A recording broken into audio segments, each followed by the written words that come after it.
ઓડિશાના ભુવનેશ્વરમાં ડીજીપી સંમેલનનું આયોજન કરવામાં આવ્યું હતું, જેમાં દેશભરમાં કેન્દ્રીય ગૃહ મંત્રાલય દ્વારા કરવામાં આવેલા સર્વેક્ષણ બાદ આજે સર્વશ્રેષ્ઠ પોલીસ સ્ટેશનના નામની ઘોષણા કરવામાં આવી હતી. સુરતના ઈચ્છાપુર પોલીસ સ્ટેશનને દેશભરમાંથી પ્રથમ ક્રમ આપવામાં આવ્યો છે.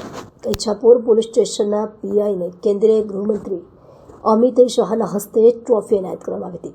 2019 બાદ ગુજરાતને સન્માન પ્રાપ્ત થયું છે.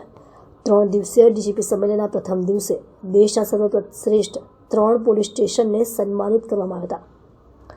ગુજરાતમાં છેલ્લે 2019માં આ પ્રકારના પોલીસ સ્ટેશનનો નંબર આવ્યો હતો, ત્યારે 5 વર્ષ બાદ ફરીથી ગુજરાતના પોલીસ સ્ટેશનને સન્માન મળતા ગુજરાત પોલીસ વડામાં હરખની લાગણી જોવા મળી રહી છે. ઈચ્છાપુર પોલીસ સ્ટેશનના પીઆઈ એસી ગોહિલે એવોર્ડ સ્વીકાર્યો હતો. 17 જેટલા નાસ્તા ફરતા આરોપીઓને ઝડપી લેવાની સાથે ટ્રક ચોરી સહિતના ગુના ઉકેલવા પ્રોહિબિશનની કામગીરી સ્થાનિકોની પણ નોંધ લેવાઈ હતી. આ સિવાયના સર્વેના ઘણા બધા મુદ્દાઓમાં પોલીસ સ્ટેશનની કામગીરી સરાહનીય રહી હોવાથી નંબર આપવામાં આવ્યો.